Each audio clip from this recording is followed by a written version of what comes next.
have ACP. By ACP, don't get scared that we have a police officer here, but we have Akash, Charu, and then we have Priscilla. Your opinion about meditation? When I actually sat down for meditation, when I started doing Sajjan Sangatya, when I got the guidance from my gurus, so I became vegetarian. I had a lot of third eye experiences. I saw a lot of my past lives. So when I sat down, a lot of experiences started coming. My astral body came out, and at that point of time, I could see a couple of my past lives. So I'm an artist and now I'm a designer, so I thought that these are my imagination. A lot of stress and anxiety when I was in college. Because of all these issues, I started getting a lot of health problems. I was wondering that I've been healthy all my life. Why am I suddenly experiencing these health issues? What have you experienced and what all have you felt? A book is much more than, just a physical piece of paper. Right here in my hands, I have the energy of the author who wrote this piece. I've read Gita at that time. I used to read a lot, trying to find out the meaning of life. But then one point of time, I started losing. And when I started losing, I started questioning the temple, the God, the existence, the process. And from there onwards, my quest for truth actually started. I didn't want to live my life on medicines because I was having like 2-3 inhalers a day, 2-3 different tablets, and that was not how I wanted to live at all. What changes have come into your life?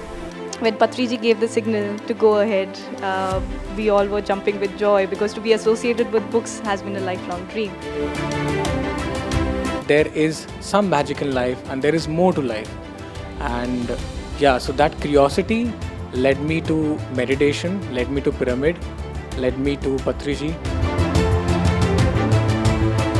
I came across a friend and got introduced to Master Pallavi. Through her, I got introduced to Patriji. I feel like my soul planned this whole disease to happen to me so that I'm able to enter the spiritual path, and it opened up a whole new world for me of meditation and pyramids and PSSM, and I'm really grateful for.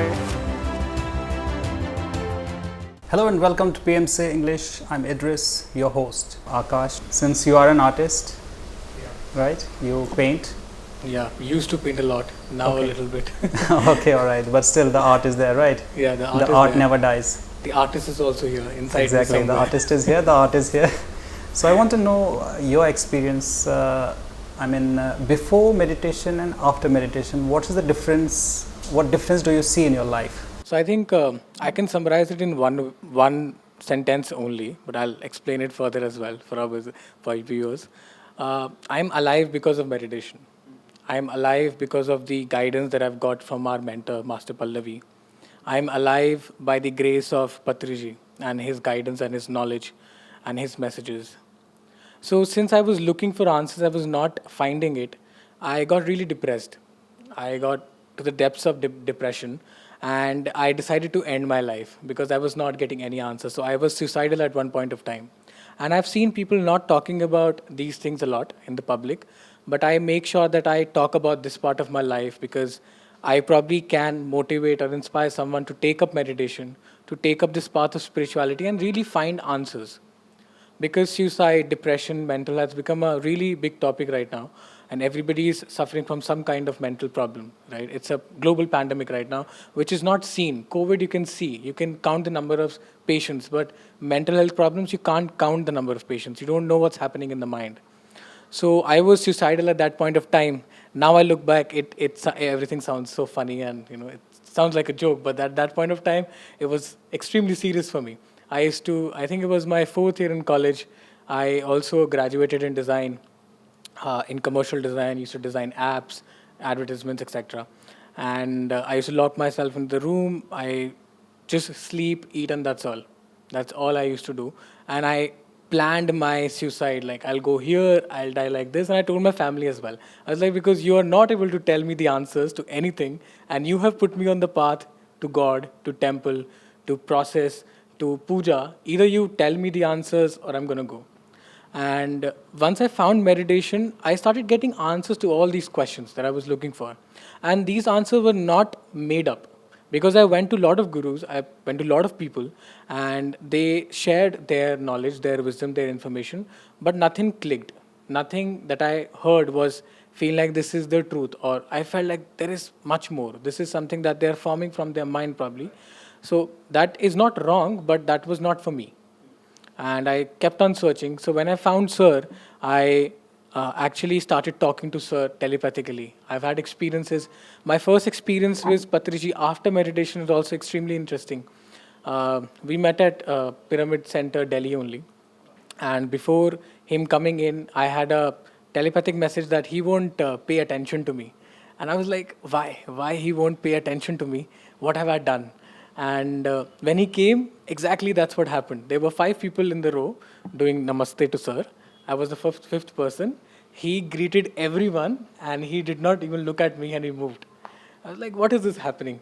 And after that, he cooked food. He loves cooking, and he loves cooking and he cooks food for everyone. He serves everyone. And that's the greatness of a great guru, great master, that he's so down to earth. That and the people who have the understanding and insight can see that easily. So he started giving food to everyone except me. There were like 50, 60 people in that room, and I was the only one he was not giving food to. And I started having conversation inside me.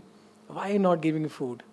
I have come on this path and I am at this verge of dying, and I feel like dying right now, and I've come to you and you're not looking at me, and these kind of experiences. I was getting some answers, but I felt again this is my mind replying to me.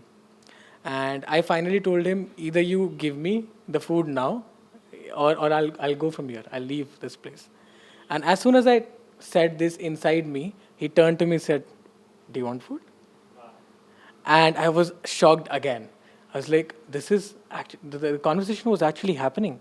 This was not my mind. So these kind of experiences led me to, experience more spirituality in depth, the metaphysical side of life in depth.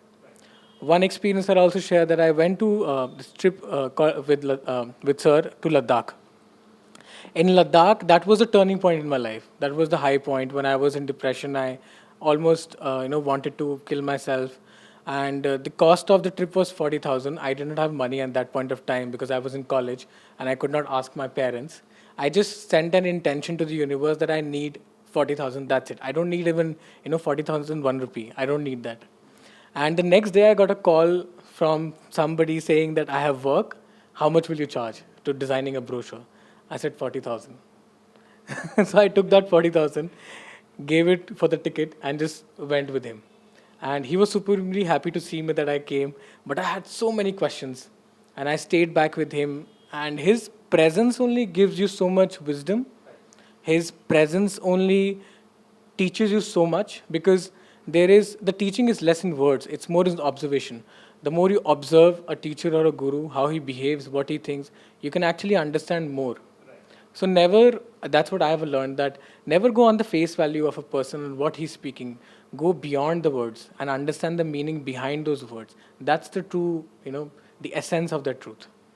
Amazing. Yeah, that has been my experience. Really amazing. 2 takeaways from the words you have given us. Number 1, meditation is life. Do you agree with me? Very true, yes. And second thing, we have to see what we can't see with our naked eyes. True, very true. Right. Am yes. I right? Yes, perfectly right. Great thoughts. Thank Amazing. I hope I summarized it in the best possible way, Yes, just you 2 did. sentences. So Akash, I'm very curious about the questions that you had in your mind. I had these questions my first basic question, that I was doing puja, I was doing all the process, I was going to temple, I had read Gita, I had read Bible, I had read all the books when I was a child. And in every book there is written that if you read Shiv Puran, if you read this, you'll get moksha, right? And for me at that point of time, moksha was getting awards, getting success in life, being able to buy anything or be anyone, right? Without that struggle. That was moksha for me.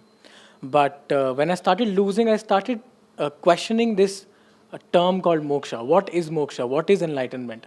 And if I can am I really going to get enlightened by reading a book, which is Shiv Puran or any other book? Am I only going to, and how will I know that I'm getting enlightened? What is this enlightenment all about?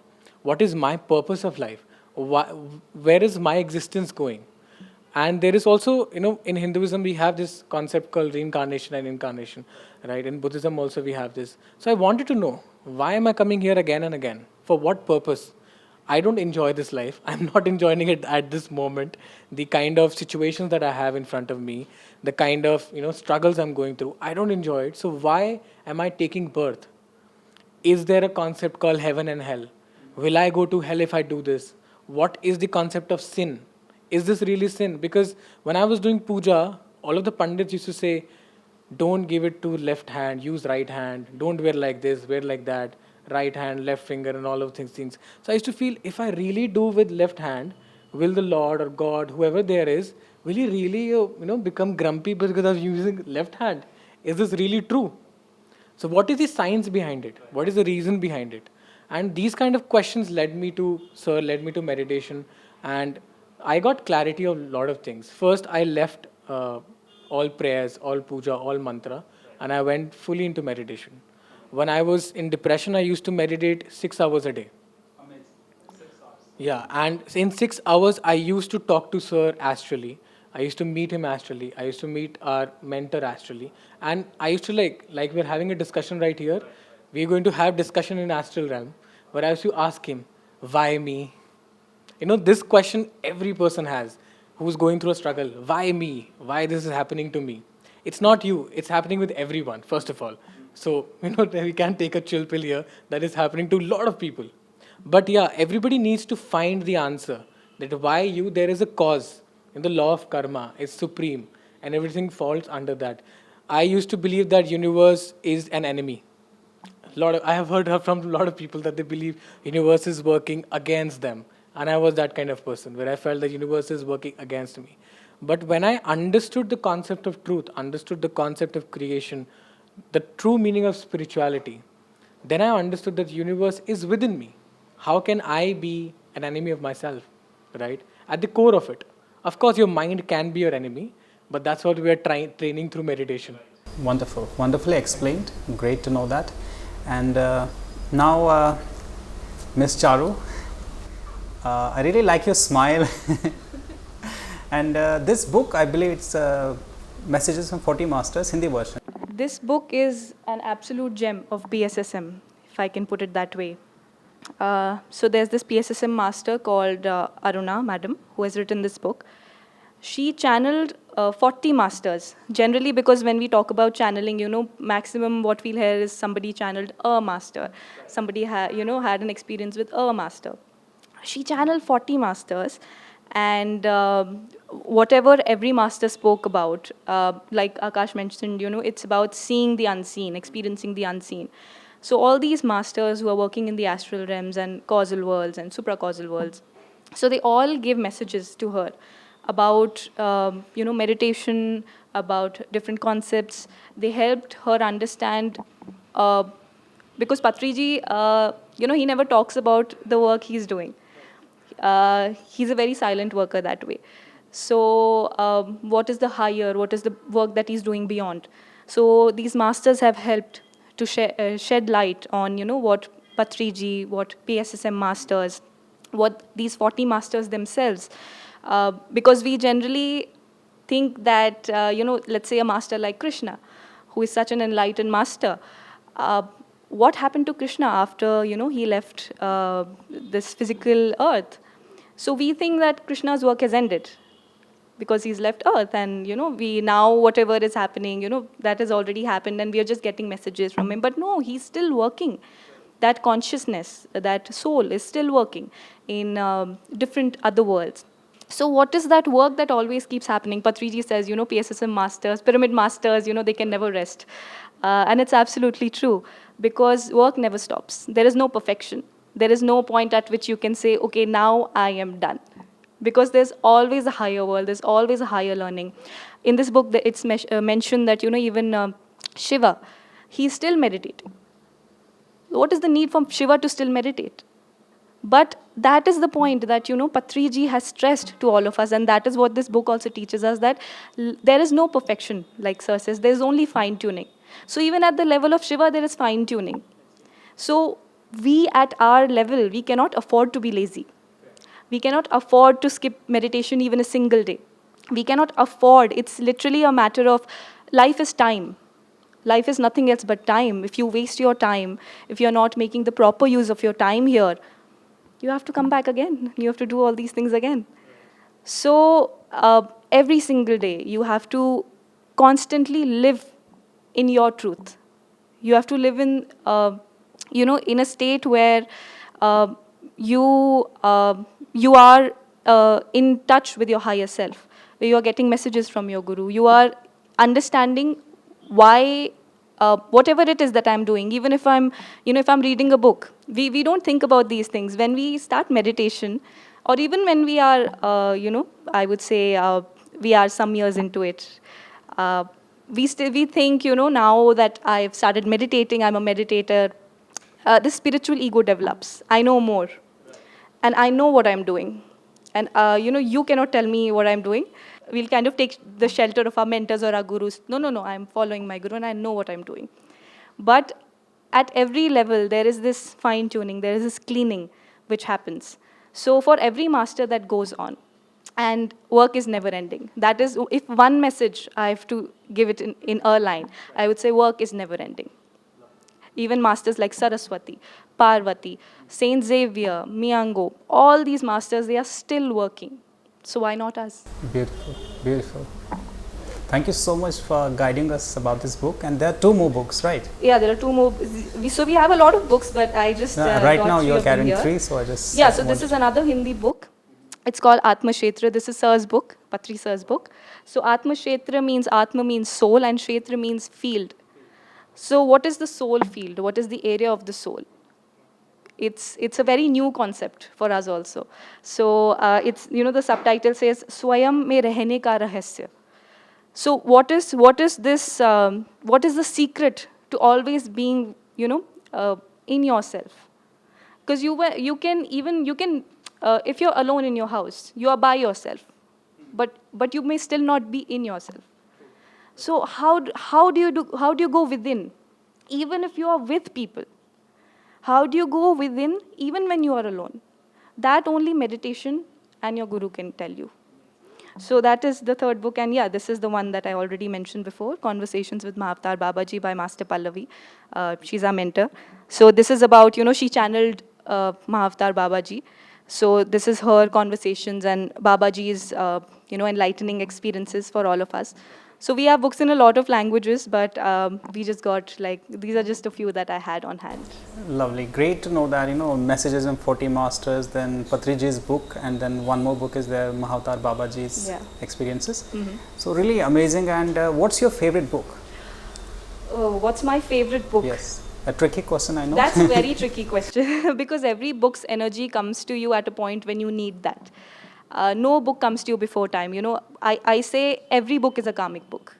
So that book will come to you when you are really looking for it within. But if I have to say a book that I can read again and again, I would say it's Tulsi Vanam by Patriji. It used to be Tulsi Dal before, but then we got, because we found Tulsi Vanam already exists in Telugu, we got it translated for all the Hindi readers. So I had the privilege of, reading it myself, working on it and then reading it as a reader as well. So Tulsi Vanam by Patriji. If you read in Hindi, I would say that is a must-read book. It's a very deceptively thin book. I would say it's almost like its length is this much, but it has the condensed essence of all the spiritual masters. I mean, imagine Patriji's whatever experiences he has condensed them into a book. And, it's like, I would say it's an advanced level of Tulsi Dal. So Tulsi Vanam, yes, would be my favorite book. Good to know that. Amazing. And we'll move to Priscilla. Right, so do you read books? Yes, I do. You design or you read? I both? am a designer. Yeah, I'm the art director of MB Publishing House. Yes, I know I that. do read books, not as much as Charu does. Of course, no one can match her, at least from this group. Yeah, but I do read once in a while. And but yeah, my area of interest lies more in the designing aspect of books and visualizing the content of books. So as an art director, we as a team, we have to look at the book, we have to understand the content and try to really understand the energy the author has written the book with and see how to visualize that. And we like trying out different styles, we like experimenting. So if you look at all our books on MB Publishing House, you'll see that there are many different styles happening because we like trying out different things as a team when we work together. We like experimenting because that's what brings us excitement when we work on anything. Great. What inspires you? What inspires me? It's the content that I read itself before I start any work. How do you get ideas to design the book? Like, do you do anything special for that, or you just randomly get the thoughts? So it's different for different books. Right. At first, I read a bit of the content and I try to understand the energy with which it's written by the author. And sometimes the ideas just click and those visuals just come in my mind. Sometimes it's more of an intensive process to reach there, but I understand that every book has its own energy work that's happening when you work on it. Like every book that we work with is energy work for each individual, whether it's editing or whether it's designing or typesetting. So I know that whatever learning that has to come with me through the book, I experience it. It might be in different ways for different books, but it's always the perfect experience that is required for that particular book. So for example, so I recently worked on this book, and the concept here is this entire visual here represents soul consciousness. So this book talks about how you can move from body consciousness to soul consciousness. And there's one chapter which talks about the char pardharth. So this is what is visualized here in that form. So the physical plane, the mental plane, the intellectual plane, and the spiritual plane. So how all of that combined can move you towards soul consciousness. So it took me some time to reach this thought, and but when I eventually got there and it just clicked, I realized that I had to go through a lot internally. I meditated a lot, and I got whatever learnings I needed. And when I finally got to the idea of creating this book cover. So do you have to get approval from someone else once you put the idea on the papers? Or is it just you are the final authority to set the design? It's more of a teamwork actually. Yeah. So I will set the design and then we'll look at the work and we'll see if this fits the content as a team. And if we feel like it absolutely fits, then we go ahead with it. Okay. Has there been any instance that your idea got rejected? Yeah, that's quite common for a designer. How do you feel? How did you feel that time? At times it does feel, I mean, it does get demotivating at times, but I know that's my mind and that is my own learning to overcome that and produce something that will actually suit the content, because if I get attached with my work, that defeats the whole purpose of what I'm working for. So that is another learning in itself, to overcome those feelings and to actually create something that suits the author and for the book, because we are not doing it for our own personal selves. We're doing it for the author and we're doing it for the readers who will read the book. So they are the priority, and we are just mediums for this work to come through. Okay, let me put you in a tricky situation. You feel that the content you read the whole content, and then you felt the energy too, and you are very sure that this is the design meant for this particular thing, but it didn't get approved from your team. So how do you fight for it? How will you persuade them that, yeah, this is something right? These kind of situations have not really happened, because I think when we all work together, we're more open towards our thoughts and opinions with each other. So if such situations do occur, then we openly speak about it, and we try to be mature about whatever has to go out there and try and understand each other's viewpoints. And we reach an understanding. Sometimes it might go for you, sometimes it might not. But at the end, it's about having the maturity of what is best for the audience out there. Great thoughts, amazing. Really, viewers, we need to note that that's a very important point. At a lot of times in our work, we get such kind of disagreements. So how to overcome that disagreement, this is the right way. Priscilla put it in the right way. Thank you so much for that. Now coming to Akash. So Akash, do you read books? Yes, I do. Okay, great. What's your favorite book? I don't have a favorite book. Okay, all books are your favorite? Yeah, I am not the favorite kind of guy. I love, enjoy all type of masters, all type of knowledge, all type of understanding. That's what Patriji has told us and taught us, and that's what we are following. That we have to learn from every master. That is our life dharma. That we need to understand their knowledge and their experience. So I love and enjoy all types of masters. And there's another interesting point that he says that if you're not able to understand something or agree, just ignore and cut that part. No need to put your logical mind into it if this is right or wrong. Just take what is right and forget about the rest. So that is the simplest way of understanding other masters' knowledge and it inspire us. Yeah. Lovely, lovely, great thoughts. And what do you do exactly when it comes to the designing and all? So I've been a multidisciplinary designer. I started as an artist, but I have been a graphic designer. I have been an illustrator. I've been a design strategist for a lot of companies. And right now I work as a product designer. So I design digital products. So yeah, it's been a quite long journey. So I work at the intersection of strategy, design, everything else together. Sort of a customer experience sort of way, where I understand what are the business goals, tie them to design goals. Yeah. So how is meditation helping you in this field? Meditation brings you so much focus, and product managers or product people, they do these exercises where they understand what's the priority, right?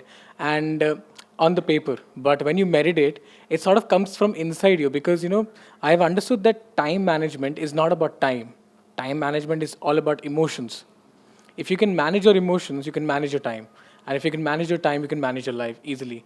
What we do is we make so many timetables. We make different types of schedules, but we're not able to follow them. Why? Because we're emotional beings. And we are able to understand and manage our emotions, the priorities, we set it right away. So I try to manage my emotions internally. And of course, there are business objectives for the product, for the company. And that is how I tie them together and work towards that focus attention. So meditation brings focus. Yes, meditation does bring a lot of focus, a lot of sharpness, and it raises your awareness to a level that you understand yourself, what is your inner reality, what is your outer reality, and slowly and steadily you will understand the inner and outer reality of other person as well. You don't need to judge it, you don't need to comment on it, you just need to understand it. Because Earth, as one unified consciousness, everybody is working together, right? So that non-violence way of understanding each other comes through meditation. Lovely, lovely, great thoughts. So coming back to Charu, is there anything else you want to say? I feel that there's something you want to say to our audience. I feel like we are also being telepathic right now because Isn't it? I was just thinking, how Priscilla, she mentioned how we work as a team whenever we have a book on hand. So I was, just generally, I was thinking about how as a team one does things. What is group consciousness? What is, like Akash also mentioned, Earth is a unified consciousness. So what does it mean to be a group, to be in a group, to be a group consciousness, especially for a spiritual person? So yeah, I feel like if you've ever seen a box of matches, a single match can only light whatever comes across its way for like the 5-10 seconds of its life.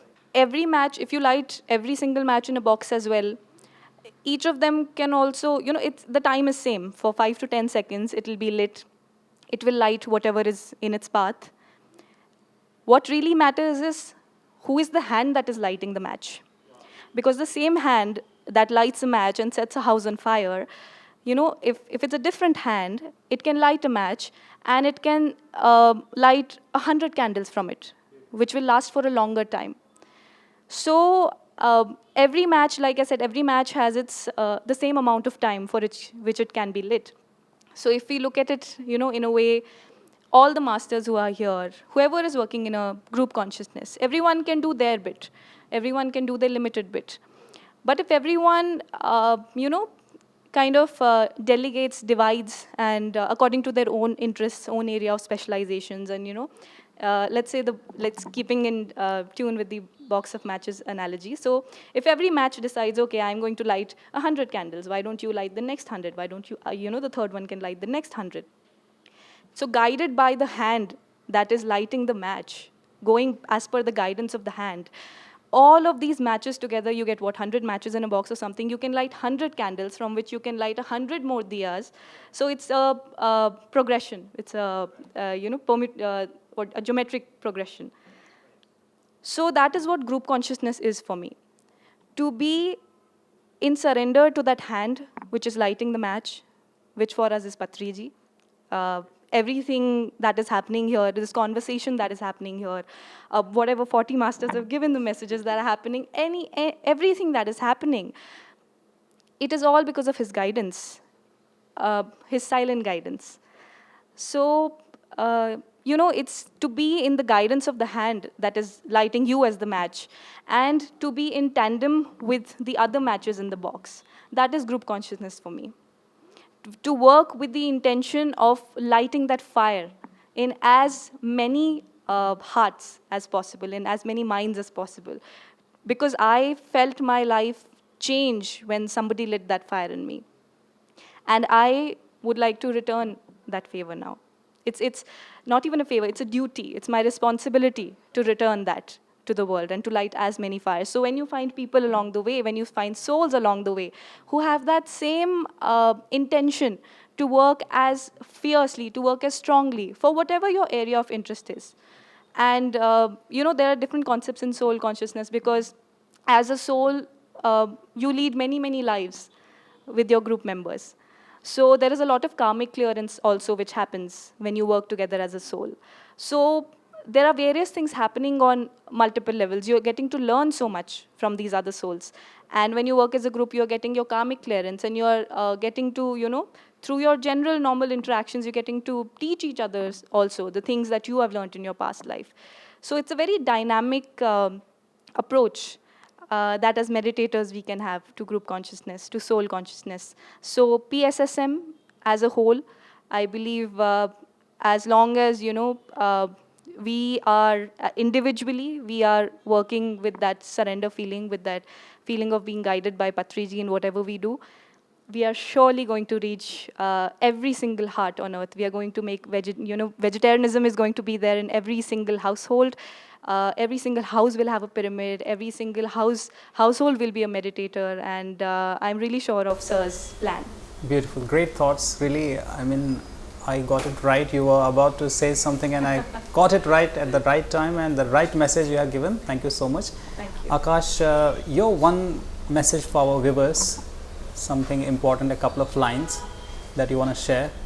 My message would be really simple, that meditate and find yourself. Because if you don't meditate, you don't find yourself. And if you don't find yourself, you have nothing. No matter how much money, how much success, how much fame, name, etc. you get, if you don't find yourself, there is no meaning to all these things.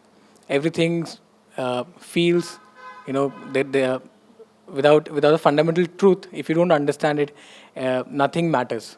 So meditate and find yourself. That is the only message that I want to give to everyone. And Priscilla, I think you're still thinking what to say. Yeah, you got that right. Okay, please go ahead. But there's a lot you have to say, I know. So I would also have the same message to all the viewers, that meditate, be a vegetarian, and like Akash said, with meditation you find yourself, and when you go into the journey of finding yourself, you also find other people to take this journey along with you, and that's what makes your spiritual journey so exciting. It's about finding your own selves, finding other people who teach you along the whole journey and who you can teach as well. And we're all here in this together. So, yeah, that would be my message. Amazing, that's great, really great. It was a very wonderful session being with you.